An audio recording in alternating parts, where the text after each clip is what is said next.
Entonces con el tercer y último disertante, el señor Paul Laurent. Bien, muchas gracias.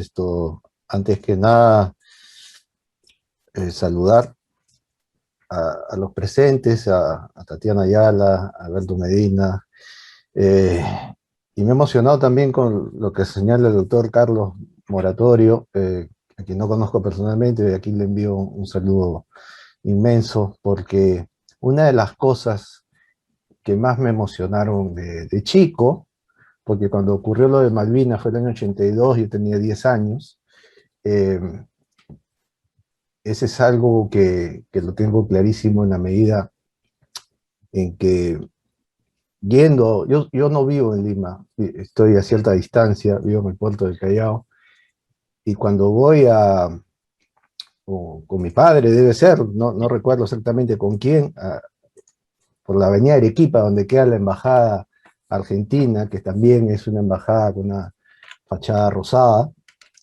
veo mucha gente, mucha gente. Y yo decía, ¿y eso qué es? ¿Y qué es? Eran colas de colas, o sea, una enorme cantidad de ciudadanos que de paso eran ciudadanos muy humildes, ¿no? Gente mayormente de provincia, de rasgos andinos, para ser más puntual, y que iban a enrolarse, o sea, iban a ofrecerse para pelear por un país como Argentina. Quizás mucha gente esto lo pueda ver como de diferentes maneras, y no por el lado sentimental, como es la posición que Moratorio ha señalado. Y hay mucho de eso en la relación de Perú-Argentina, que hay cosas que no se pueden medir con palabras, cómo entender que gente muy humilde,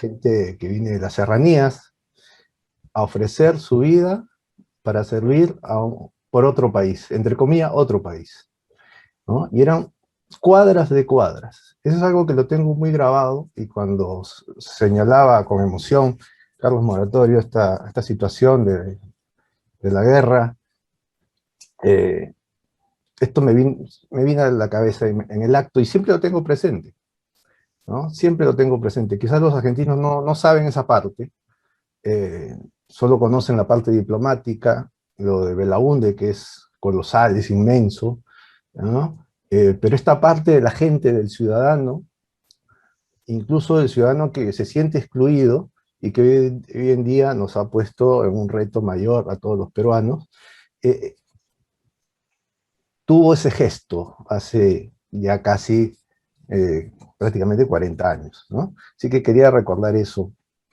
Y bueno, y entrar a mi tema. Mi tema, con relación a la guerra de independencia, mejor dicho, de independencia de Perú, que es el centro neurálgico del poder militar español en Sudamérica, eh, ha tenido muchas lecturas, sin lugar a dudas, ¿no? Pero de esas múltiples lecturas, una de las que más peso ha tenido es lo que suele suceder con las guerras, una visión romántica sobre lo mismo. Y cuando uno menciona independencia, activa inmediatamente la noción de que hay una voluntad de querer ser independiente. ¿Eso es tan así? Yo lo voy a poner eso en tela de juicio. El contexto que se da la situación de la independencia de Perú en 1821, y me voy a basar en una obra del historiador norteamericano David Armitage, que señala que ese contexto de las independencias de la América Española se da dentro del proceso de desintegración del Imperio Español, que es un proceso de desintegración muy amplio, que abarca por lo menos más de un siglo, bastante más que un siglo, o sea, prácticamente 2 siglos. Estamos ahí ante una situación en la cual esta parte del continente se ve afectada por una serie de situaciones. ¿Cuál es el momento que se da este proceso de desintegración y cómo se vivía. En primer lugar, el proceso de desintegración se da porque España obviamente tenía serios problemas, muy serios, que venía arrastrando desde su propia hegemonía como potencia imperial. En el siglo XVI, y ya en el siglo XVII entra directamente una crisis terminal. Y esa crisis terminal, que va a ser muy importante porque hoy día hablamos de naciones-estado, de naciones y demás, y nos olvidamos que hasta hace muy poco el mundo se movía básicamente por relaciones entre imperios, no entre naciones.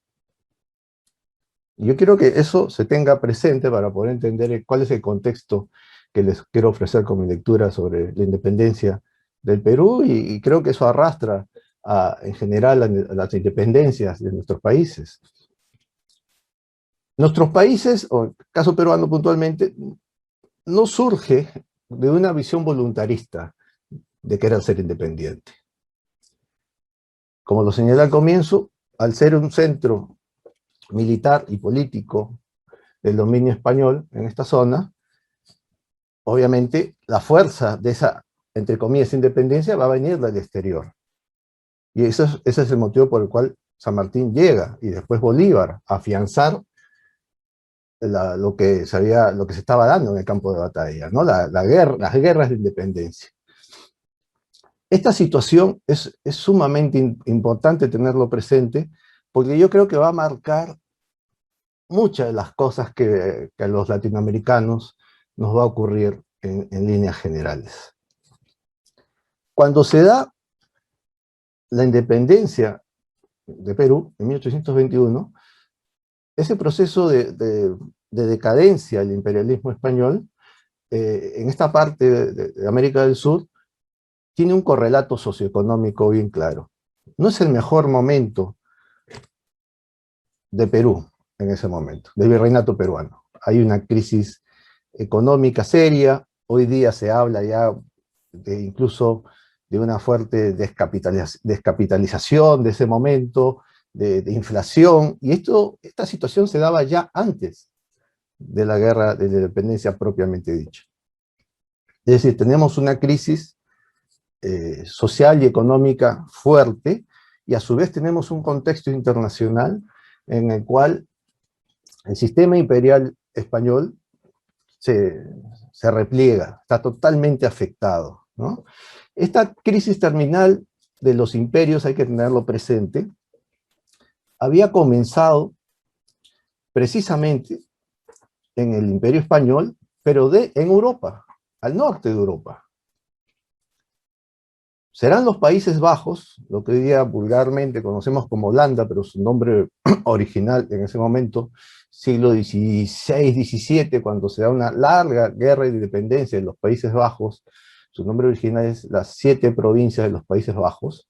Va a ser la primera, entre comillas, nación que va a romper su relación con el Imperio Español. Esa guerra de independencia de los Países Bajos no va a durar 10 años, no va a durar 5 ni 2. Si uno mide el desembarco de San Martín en Perú, en Paracas puntualmente, en septiembre de 1820, y para el año siguiente, en julio, está declarando la independencia, claro, todavía va a llegar a la batalla de Ayacucho, ya con las huestes de Simón Bolívar en 1824, estamos hablando de un plazo relativamente corto, pero sangriento, bastante agresivo, de guerra de independencia. Pero los Países Bajos tienen una guerra con España, una guerra de liberación, que va a durar nada más y nada menos que 80 años. 80 años. Y los Países Bajos van a ser la primera nación del mundo moderno, ¿no? Porque estamos hablando de comienzos, la primera mitad del siglo XVII, que va a tener, o va a reclamar su propio espacio, apartándose de una tutela imperial. Va a ser una nación realmente independiente, no sometida a un imperio. Ese proceso, América Latina lo va a tener bastante tiempo después, ¿no? Y de manera muy rápida, pero a su vez muy diferente. Porque si queremos comparar el proceso de los Países Bajos con con todo el proceso latinoamericano o la América española, tenemos que los Países Bajos eran una sociedad altamente capitalizada. Es una sociedad que se va a convertir en el motor de desarrollo de la Europa moderna. Incluso podemos hablar del mundo moderno. Le va a enseñar a los ingleses el derrotero de lo que va a ser posteriormente una sociedad propiamente dedicada al comercio, al mercado, que va a vivir del comercio y no de la guerra. Va a ser una sociedad próspera. Bueno, nada de eso se da en esta parte del mundo. Es decir, los procesos nacionales, y puntualmente el proceso peruano, no va a ser un proceso con una base social de capitalización, por ningún lado. El mejor hombre que va a encontrar San Martín, y también va a servir a Bolívar, va a ser un hombre bastante mayor, que es Hipólito Unanue, que es un hombre que va a tener su mejor momento entre fines del siglo XVIII y bien entrado, perdón, en comienzos del siglo XIX. Pero para 1820 ya era un hombre bastante mayor, Hipólito Unanue. Y va a ser quizá el hombre símbolo de la parte peruana involucrada en el proceso de liberalización, ¿no? De un gobierno independiente y todo como quiera llamarse. Pero mayormente estamos ante una situación donde no hay capital humano para un proceso de esta envergadura. Bien, yo creo que ese punto es sumamente importante porque al final eso nos va a marcar una pauta de lo que va a ser la historia del Perú.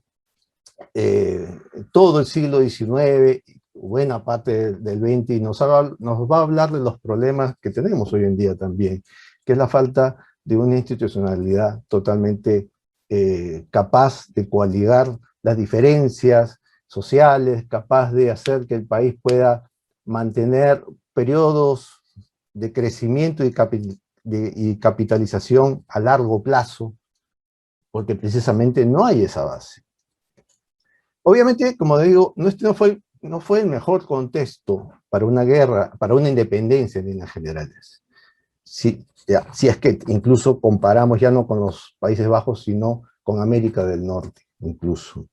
Y ahí quiero señalar una carta que manda, o que escribe Thomas Jefferson cuando fue embajador en París. Escribe una carta, creo que a un general, y le dice, creo que un general francés, si no me equivoco, me puedo equivocar, dice, en mi país, en los Estados Unidos, no existen pobres.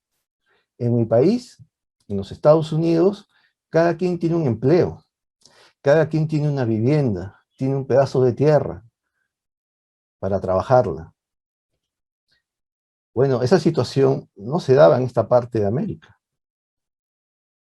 Nuevamente, estamos ante procesos de capitalización totalmente diferenciados. En ese esquema, ¿cuál es el Perú que encuentra San Martín en 1820-21, que es el momento en que él llega a su mejor momento, ¿no? Desde que se embarca en Paracas en septiembre de 1820 hasta que proclama la independencia?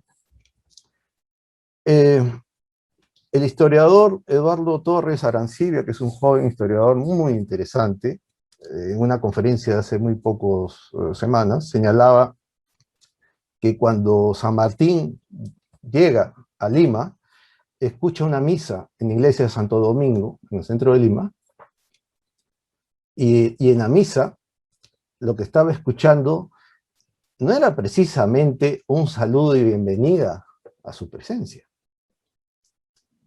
Básicamente el cura manifestaba bastantes reparos al proceso o a la guerra de independencia. Y esto no fue un hecho aislado, aparentemente. Todo indica que obviamente no lo fue. Porque aquí estamos ante una república, ¿no? Antes que ante una república, tenemos una situación de hecho.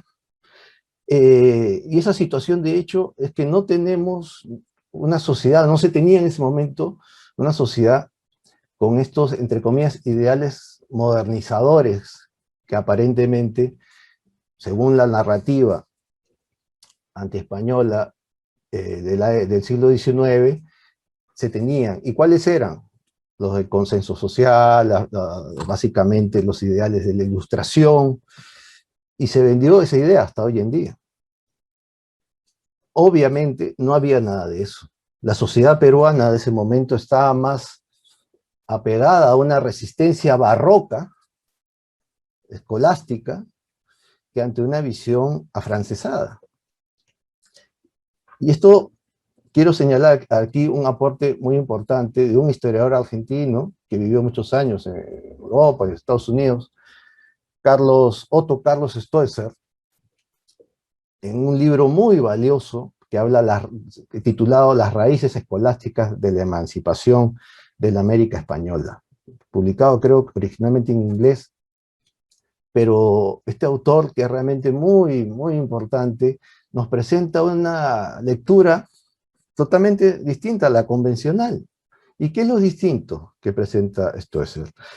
Lo que señala él es que la gesta de emancipación norteamericana se da, como había señalado, dentro de un contexto no precisamente de voluntarismo de independencias. Se da una situación de desintegración imperial, y ante esa situación, los pueblos de la América Española recurren a sus armas intelectuales al uso.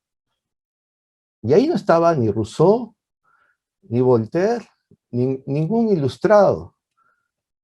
Esos autores vendrían después, ya en pleno conflicto, en plena refriega bélica. Pero no eran parte del soporte intelectual, de la masa crítica de esta parte de América. Así que esta visión de los propulsores de la independencia a ese nivel, como se nos ha señalado, esto nos quiere como que decorar una situación a favor de una serie de situaciones que en sí no existieron o no estuvieron tan claras, y a su vez nos niegan la posibilidad de poder adentrarnos un poco más al verdadero mundo que se tenía en ese momento. Acordémonos, las reformas borbónicas van a ser de tal magnitud en el siglo XVIII que van a alentar a un personaje que no es político, que es un comerciante, como Gabriel Condorcanqui, alias Túpac Amaru. No era su nombre Túpac Amaru, él se coloca ese rótulo para rebelarse, pero era un comerciante que se rebela. Pero la narrativa nos presenta otra cosa, nos presenta un revolucionario, un prócer mayor. A lo que voy es, ¿cuánto de esta leyenda, esta lectura, esta narrativa romantizada, nos ha al final desviado de ciertas cuestiones, creo yo, bastante importantes, y que al final nos cuesta mucho entender por qué tenemos ciertos problemas los latinoamericanos? Y aquí ya no hablo con el caso peruano, hablo en general de los latinoamericanos.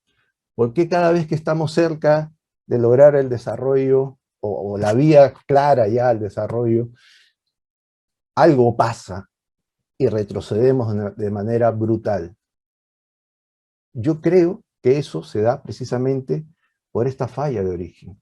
No somos producto de un esquema de capitalización, de que nacimos a las independencias de la mejor manera y en el mejor momento, no con voluntad por lo pronto, sino que son situaciones que se dan y se dieron, y no terminamos hasta el día de hoy de acomodarnos, de entendernos, porque no tenemos un sustrato que nos permita, un sustrato social, ideológico incluso, que nos permita apuntalar un mejor futuro.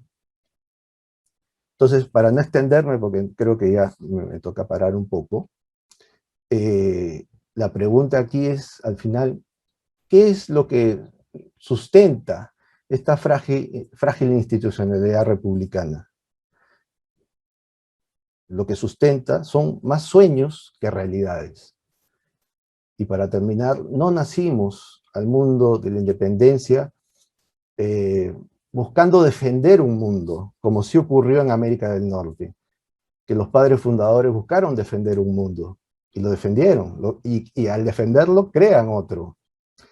Nosotros no teníamos un mundo por defender, salvo ciertas élites, y esas ciertas élites al final han fraguado una narrativa que lo único que hace es invitarnos a la frustración, si es que no, a la mentira misma.